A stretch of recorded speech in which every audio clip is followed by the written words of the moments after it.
Welcome back, America. I'm Hugh Hewitt, live inside the Beltway on Tuesday, May 31st, 2022. I'm joined by Senator Tom Cotton.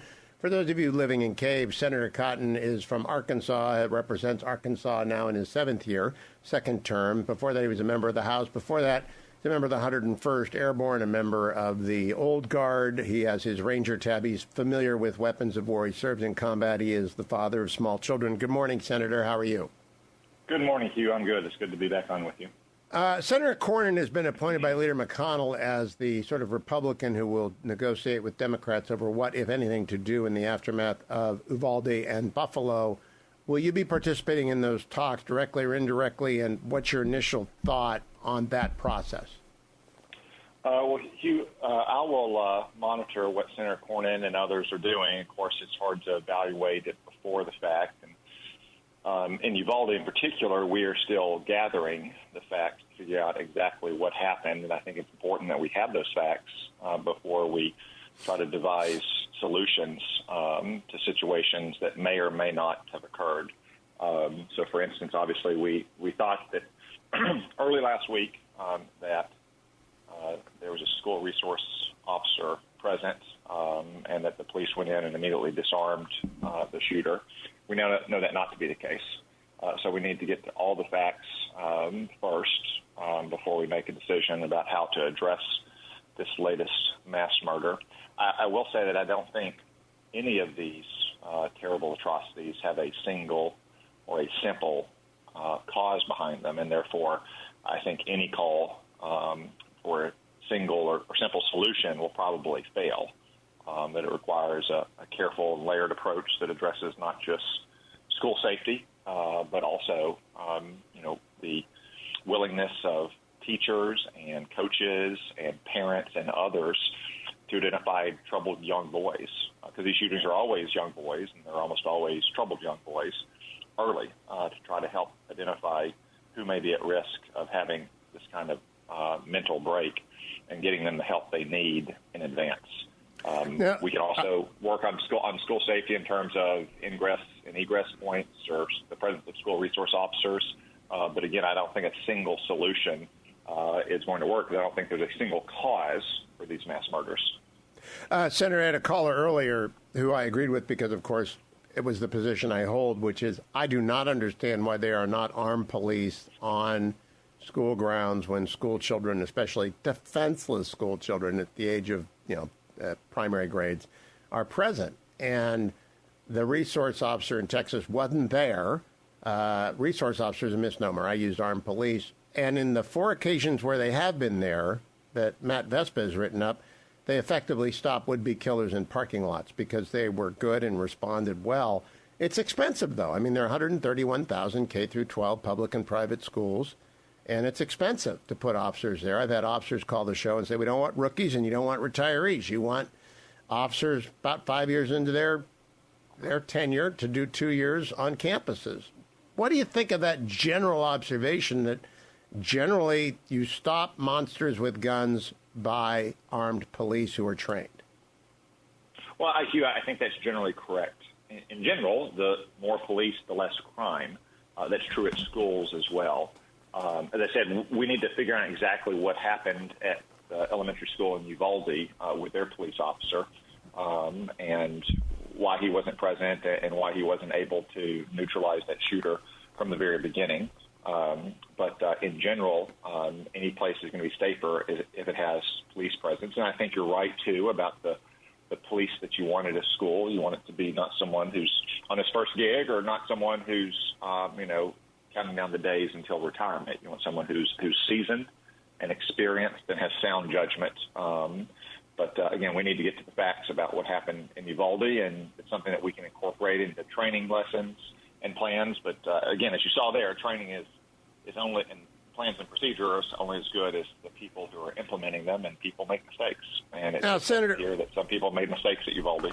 One of the things that stands out to me, and I asked Byron York about this, is that the officer in charge, the incident commander, was the chief of the Uvalde Police School Department, of which there are 6 members. I don't know when someone thought it was a good idea to stand up a 6-person police department, like Mayberry RFD, and I do not know Why that happened, I suspect someone objected to the police being on the campus. I don't know.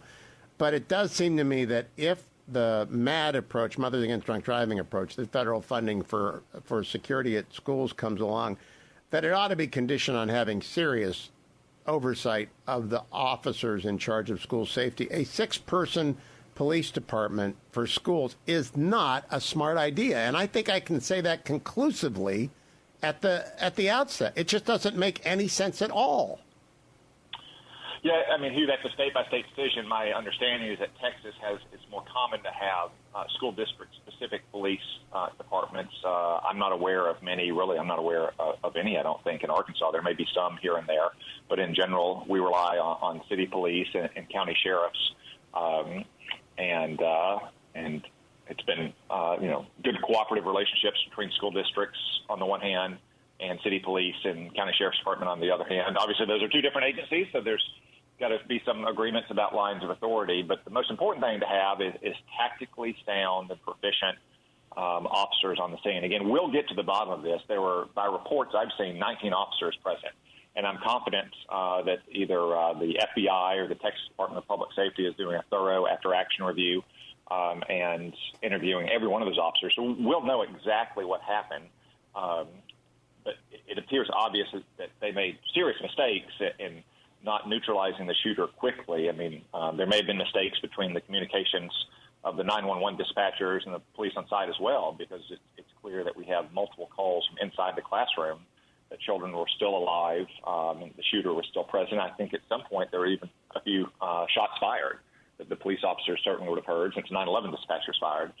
And this is very common to what we learned in the Army, which is when you're under fire, especially, for instance, if you're under a sniper fire, then the first thing you have to do is neutralize the shooter. Even if your battle buddy to your right or left is shot, that means that by definition, you and everyone else are still within range of that shooter.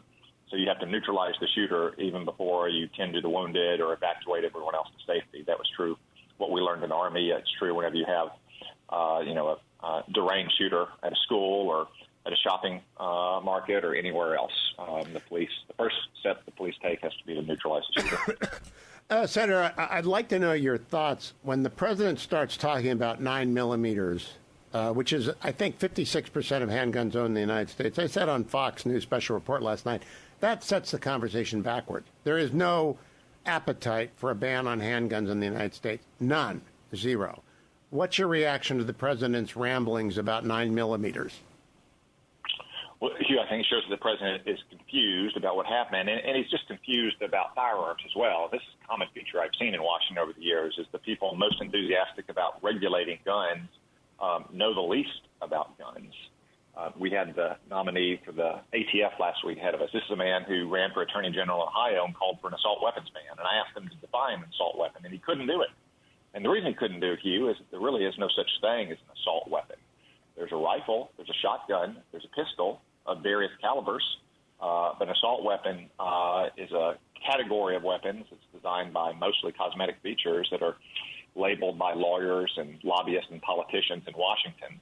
Yet people still talk about that as if it is a definable category of weapon that could be regulated by law. Or they go out and talk about things like 9mm as opposed to 22 or 5.56 or 7.62. Some of them seem like not even know the difference between a rifle and a shotgun at various times.